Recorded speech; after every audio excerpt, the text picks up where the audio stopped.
Dear students, good morning. आज आपको मैं ऑपरेशन रिसर्च में महत्वपूर्ण टॉपिक है लीनियर प्रोग्रामिंग ग्राफिकल मेथड, वो आपको पढ़ाने जा रहा हूँ।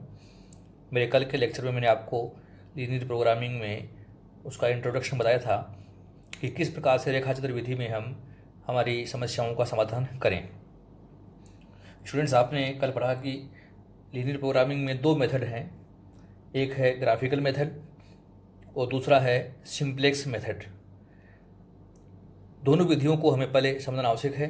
यदि आप ग्राफिकल मेथड से हल करना चाहते हैं तो हमारे पास केवल दो वेरिएबल ही होने चाहिए। किसी भी समस्या के लिए केवल दो वेरिएबल हैं तो ग्राफिकल मेथड से हम उसको आसानी से हल कर सकते हैं, और दो से अगर अधिक वेरिएबल हैं तो हमें सिंप्लेक्स विधि का उपयोग करना होता है। तो आज के व्याख्यान में मैं ग्राफिकल मेथड ले रहा हूँ। एक एग्जाम्पल मैंने लिया है मैक्सिमाइज जेड। ये हमारा ऑब्जेक्टिव फंक्शन है, अर्थात 60x1 + 50x2। अर्थात हम किसी भी वस्तु की x1 इकाई बनाएं तो हमारा प्रॉफिट प्रति इकाई 60 रुपये है, और x2 किसी वस्तु की x2 इकाई अगर हम बनाएं तो हमारे लिए प्रॉफिट है 50 रुपये प्रति इकाई। तो कोई भी वस्तु है, हमने उसका नाम दे दिया x1 और दूसरे का नाम दे दिया हमने x2। तो इकाइयों जैसे गुणा करेंगे हमारे लाभ की मात्रा को, राशि को, तो मैक्सिमाइज जेड हमारा प्रॉफिट आ जाएगा। दूसरा है सब्जेक्ट टू। हम कॉन्स्टेंट्स भी कहते हैं इनको, अर्थात हमारे प्रतिबंध क्या है, हमारे नियंत्रक तत्व कौन से हैं, उनके आधार पर जो समीकरण बनते हैं उनको हम सब्जेक्ट टू में लेंगे। यहाँ लिखा है, मान लीजिए हमारे पास किसी काम को करने के लिए 20 घंटे उपलब्ध हैं और x1 + 2x2 ≤ 20, अर्थात 20 से अधिक घंटे हम उपयोग में नहीं ले सकते। तो यहाँ पर 1 घंटा लगता है, यहाँ पर 2 घंटे लगते हैं x2 को बनाने में, तो अधिक से अधिक 20 घंटे का हम उपयोग कर सकते हैं। दूसरी इक्वेशन है, दूसरी मशीन पर मान लीजिए हमारे पास 30 घंटे उपलब्ध हैं। x1 को बनाने में 3 घंटे लगते हैं, x2 बनाने में 2 घंटे लगते हैं। तो हमारे पास इस समीकरण को उपयोग में लेना होगा 3x1 + 2x2 ≤ 30। स्टूडेंट्स, आपने पढ़ा कि कोई भी वेरिएबल हमारा ऋणात्मक नहीं हो सकता, अर्थात x1 और x2 का जो हम उत्पादन करने जा रहे हैं वो 0 या उससे अधिक होना चाहिए। इसलिए ऋणात्मक प्रतिबंध हमारा x1 > 0 और x2 > 0। तो ये जो हमने लिखा है question maximize Z subject to, ये जो पूरा जो हमारा क्वेश्चन है ये समस्या का गणितीय रूप है, मैथमेटिकल फॉर्मेशन हमने इस समस्या की हल कर ली है। अब इसको ग्राफ से कैसे हल करें समझना है। तो ग्राफ से हल करने के लिए, चूंकि इसमें दो वेरिएबल हैं, तो ग्राफ से हम इजीली हल कर सकते हैं। मैंने यहाँ लिखा है प्रथम समीकरण x1 + 2x2 ≤ 20 को रेखा चित्र पर दर्शाने के लिए दो सीमा बिंदु हमें छांटने होते हैं। वो कैसे छांटेंगे समझिए आप। मैंने यहाँ लिखा है x1, यहाँ लिखा है x2। ये ग्राफ के पॉइंट हैं, A पॉइंट और B पॉइंट। सपोज हम केवल x1 बनाएं और हमारे पास 20 घंटे हैं, तो केवल x1 बनाएं तो x1 की 20 इकाई हमारे पास बन सकती है। लेकिन अब x2 नहीं बनेगा तो x2 0 हो जाएगा। तो ये x1 20 और x2 0। अब वाइस वर्सा लीजिए, मान लीजिए हम केवल x2 बनाना चाहें और x1 बनाए नहीं, तो ये तो 0, और 20 घंटे में चूँकि एक में 2 लगता है तो 20 में 2 का भाग दिया 10 हो गया। तो हमारे समीकरण बन जाएगा 0 और 10। तो x1 की 20 इकाई बनाएंगे तो x2 0 बनेगा। एक पॉइंट तो ये हो गया। दूसरा पॉइंट हमारा बन गया कि x1 हम नहीं बनाएं, केवल x2 बनाएं तो 10 इकाई बन सकती हैं। तो हमारे प्रथम समीकरण के दो सीमा बिंदु मैंने छांट लिए। एक तो A है जहाँ पर इकाइयाँ हैं 20 और 0, और एक है B पॉइंट जहाँ इकाइयाँ हैं 0 और 10। ठीक इसी प्रकार से हम दूसरा समीकरण है उसके सीमा बिंदु भी छांटेंगे, समीकरण नंबर 2 के।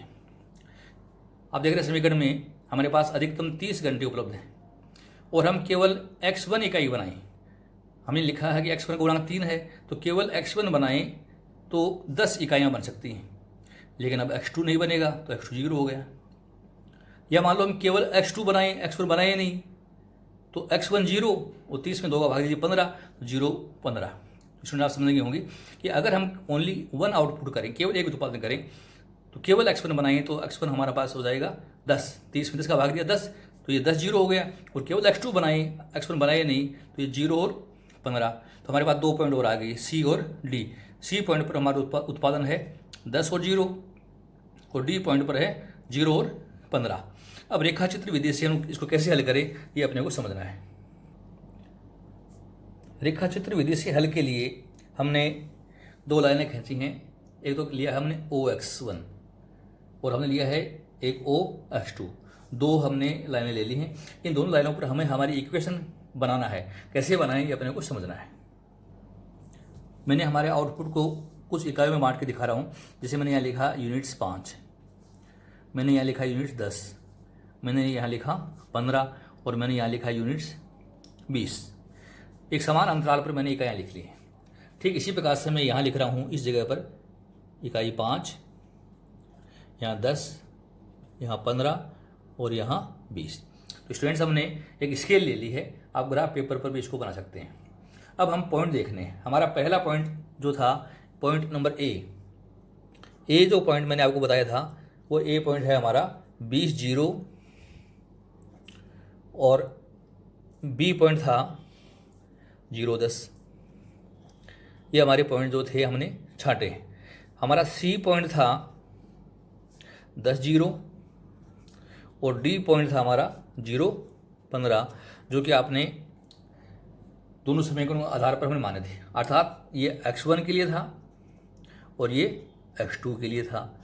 ठीक है, ये पहले समीकरण का था, ये पहला समीकरण था और ये दूसरा समीकरण था। तो हम ग्राफ पर कैसे उतारें समझना है। हमारा ए पॉइंट है 20 0, तो यहाँ ये x1 था, ये तो x1 20 यहाँ पर है, तो मैंने यहाँ लिख दिया 20 और 0 और ये पॉइंट हो गया 20 0 का। इसमें बी पॉइंट है हमारा, मैं यहाँ लगा दूँ, ये हमारा ए पॉइंट है। बी पॉइंट है 0 10, अर्थात x1 0 और x2 10, x1 0 और x2 10। It is our B point. और बी पॉइंट की वैल्यू है 0 10, जिसमें मैंने लिख दिया 0 और 10। ये बी पॉइंट हमारा हो गया। अब स्टूडेंट्स हमें क्या काम करना है वो समझिए। हमें इन दोनों पॉइंट्स को स्केल से मिला देना है। हमें इन दोनों पॉइंट्स को 0 10 और 20 0 को हमें एक स्केल से अच्छी तरीके से मिला देना है। जैसे मैंने ये लाइन खींच दी इसकी, और ये जो लाइन मैंने खींची है ये हमारी फर्स्ट इक्वेशन की है। तो मैं यहाँ इक्वेशन लिख देता हूँ। यहाँ पर फर्स्ट इक्वेशन है हमारी x1 plus 2x2 less than equal to 20। ये मैंने फर्स्ट इक्वेशन उतार दी। तो ये ए पॉइंट भी आ गया हमारा और ग्राफ में पॉइंट नंबर बी भी आ गया। अब सी पॉइंट में देखिए आप, सी पॉइंट में x1 10 और ये है 0। तो x1 10 ये यहाँ पॉइंट सी है हमारा, तो x1 तो हो गया 10 और x2 0। It is our C point. अब डी पॉइंट पर है 0 15, x1 0 और x2 15, ये x1 0 और x2 15। It is our D point. तो यहाँ पर हमारा मान है 0 और 15। तो डियर स्टूडेंट्स हमने ये दो पॉइंट लगा दिए, डी पॉइंट और ये मैंने लगा दिया ये सी पॉइंट। हमें इन दोनों पॉइंट्स को भी स्केल से मिलाना है। ये हमारा पॉइंट नंबर डी था और ये हमारा पॉइंट नंबर सी है।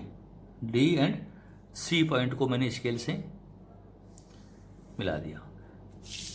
मैं यहाँ पर इस इक्वेशन को लिख देता हूँ जो मैंने बनाया था, 3x1 plus 2x2 less than equal to 30। तो इस तरीके से हमने दो इक्वेशन बना लिए। हमें देखना है कि हमारी इक्वेशन के अनुसार हमारा हल क्या होगा। हमारा जो पहला इक्वेशन था इसमें चिन्ह है लेस देन इक्वल टू का, अर्थात हमारी ये जो लाइन हमने खींची है ये कह रही है कि आपका आंसर इस साइड में है। ये कह रहा है ये आंसर इधर है, ये आंसर इधर से बता रहा है, अर्थात इससे छोटा या बराबर है। तो हमारे एक संकेत के रूप में इधर मैंने दिशा तय कर दी। दूसरा इक्वेशन हमारा था 3x1 plus 2x2 less than equal to 30। यहाँ पर भी चिन्ह आप देख रहे हैं students, less than equal to का है, अर्थात 30 या उससे कम का। तो ये इक्वेशन भी हमें कह रही है कि हमारा आंसर इधर है, इस साइड में है, और ये लाइन भी कहती है इधर है। तो स्टूडेंट्स आप समझिए कि हम दोनों में से अंदर वाली लाइन लेते हैं। जैसे यहाँ भी ये कह रहा है इधर आंसर है, ये भी इधर आंसर है, तो इस लाइन का हमारे लिए कोई महत्व अब नहीं रहा। ये लाइन हमारे लिए इंपोर्टेंट होगी। ये लाइन कह रही है कि आंसर इधर भी है, ये कहती है इधर है, तो हमें बिल्कुल इंटीरियर अंदर वाला एरिया लेना होता है। तो हम इसको छोड़ देंगे, ये अंदर एरिया हो गया। तो आप देख रहे हैं कि ये जो पॉइंट हमारा बन गया, मैं इसको रेखांकित कर रहा हूँ, ये हमारा फिजिबल सॉल्यूशन एरिया है। इस एरिया में हमारा सॉल्यूशन छिपा हुआ है, इस एरिया में हमारा सॉल्यूशन छिपा हुआ है। स्टूडेंट्स ये हमारा O पॉइंट हो गया, ये हमारा C पॉइंट हो गया, ये हमारा A पॉइंट था, ये हमारा D पॉइंट था, ये B था। एक पॉइंट हमारा यहाँ भी आ रहा है, इसको भी हमें एक नाम देना होगा, तो मैं इसको नाम दे रहा हूँ E पॉइंट। ये हमारा E पॉइंट है, ये वाला। अब यहाँ पर मात्रा क्या है, ये छांटनी है। तो यहाँ पर मात्रा छांटने के लिए हम ग्राफ पेपर पर अब एक सीधी लाइन खींचते हैं जो हमें बताएगी कि हमें क्या आउटपुट करना है। मैं यहाँ से एक सीधी लाइन ऐसे खींच रहा हूँ इस तरीके से। तो आप देख रहे हैं कि विद्यार्थियों ये लाइन 5 पर आ रही है। ठीक इसी प्रकार से एक लाइन हम ऐसे खींचेंगे इस तरीके से। हमें ये लाइन बता रही है कि हमारा आउटपुट क्या होगा। तो इधर हम x1 आए हैं, तो x1 तो हो गया 5 और x2 हमारा यहाँ आ रहा है, ये आ रहा है 7.5। तो हम कह सकते हैं कि जहाँ E पॉइंट है वहाँ पर हमारा आउटपुट x1 तो है 5 इकाई और x2 है 7.5 इकाई। इस तरीके से निकाल सकते हैं। और आप चाहो तो स्टूडेंट्स दोनों समीकरणों को आप यहाँ सोल्व करके भी दिखा सकते हो। जैसे आप यहाँ दिखा सकते हैं कि हमारा पहला समीकरण था x1 प्लस 2x2 बराबर 20, बराबर कर दिया मैंने। दूसरा था 3x1 प्लस 2x2 बराबर 30। आप इनकी वैल्यू निकाल सकते हैं। जैसे मैंने घटा दिया तो ये बच गया, घटाने पर माइनस के 2x1 ये कट जाएगा बराबर माइनस के 10। तो 2x1 बराबर 10, तो x1 बराबर 5। x1 का मान समीकरण किसी में रख दीजिए आप, जैसे मैं इसमें रख रहा हूँ। तो 5 प्लस 2x2 बराबर 20। सो 2x2 बराबर 20 माइनस 5 प्रशांत करते ही आ जाएगा। और 2x2 बराबर 15, x2 बराबर 7.5। हम ऐसे भी निकाल सकते हैं। आप अपने वर्किंग दिखा सकते हैं। तो हमने ये मान निकाल लिया। अब हमारे पास पॉइंट्स बन गए। हमारे जो पास कई पॉइंट बन गए, O point, C point, E point और B पॉइंट। स्टूडेंट्स रेखा चित्र पे हम देखा हमारा है पहला पॉइंट है O पॉइंट। O पर हमारा x1 भी 0 है और x2 भी 0 है। दूसरा पॉइंट में लिया है C पॉइंट। x1 10 है, x2 0 है, 10 और 0 C पॉइंट पर। हमारे एक पॉइंट है E पॉइंट। E पर x1 5 और x2 7.5, 5 और 7.5। और एक पॉइंट हमारा है B पर है x1 0 और x2 10। तो ये हमारी यूनिट्स आ गई। अब हमें निकालना है प्रॉफिट। तो प्रॉफिट निकालने के लिए या 0 है तो 0 इंटू 0 का ही है। और हमारे क्वेश्चन में प्रॉफिट विद्यार्थियों x1 का जब हमने बनाया है मैक्सिमाइजेड, तो x1 में दिखा रखा है हमने 60 रुपया। तो 0 गुना 60 प्लस ये भी 0 है, तो 0 गुना x2 भी प्रॉफिट है 50। तो हमने इसको सोल्व किया तो ये आ गया 0, अर्थात 0 रुपये हो गया। अब C पॉइंट की बात करिए, इकाई बनाएंगे 10, तो 10 गुना 60 प्लस इकाई बनाएंगे 0 गुना 50, योग कर दीजिए। तो ये हो गया 60 × 10 600। ये 0 है तो यहाँ प्रॉफिट आएगा 600 रुपये।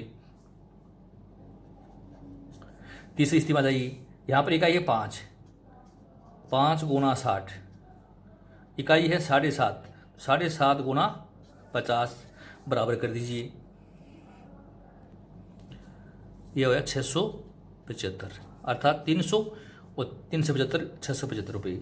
यहाँ आ जाइए। हमारी इकाई है 0 इंटू 60 प्लस इकाई है 10 गुना 50, ये आया 500 रुपये। तो डियर स्टूडेंट्स, जहाँ हमारा सबसे ज़्यादा प्रॉफिट आएगा हम वहाँ सवाल को सॉल्व करेंगे। तो मैक्सिमम प्रॉफिट हमारा E पॉइंट पे आ रहा है, कितना 675 रुपये।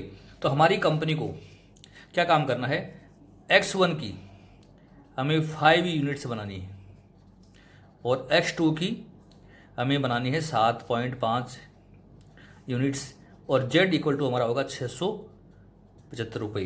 तो इस तरीके से स्टूडेंट्स हम रेखाचित्र विधि से बहुत आसानी से हमारी रेखीय प्रोग्रामिंग समस्या को हल कर सकते हैं। और इस प्रोग्राम में हमने देखा कि अधिकतम लाभ 675 रुपये हमारी E पॉइंट पर है, जो हमने यहाँ ज्ञात किया है। तो स्टूडेंट्स हमें ध्यान रखना है कि हमारे जो चिन्ह है ये लेस देन के थे हमारे, तो हमने आंसर अंदर लिया। और मान लीजिए ये चिन्ह मोर देन इक्वल टू होता तो इस लाइन के इधर आंसर होता, इस साइड में आंसर निकालना होता। तो अगली जो समस्या मैं लूँगा आपको वह है ऐसी लूँगा जिसमें हमारा जो फिजिबल एरिया है वो थोड़ा बाहर की साइड होगा। तो इस तरीके से रेखीय प्रोग्रामिंग आपको समझने की कोशिश करनी है। मैंने आपको सरल शब्दों में समझाने की कोशिश की है। आप अगले लेक्चर में इसका मिनिमाइजेशन का और फिजिबल एरिया अन्य जगह कैसे तय करें ये भी अपने को समझना है। आपने ये लेक्चर ध्यान से सुना, इसके लिए बहुत बहुत धन्यवाद। Thank you so much.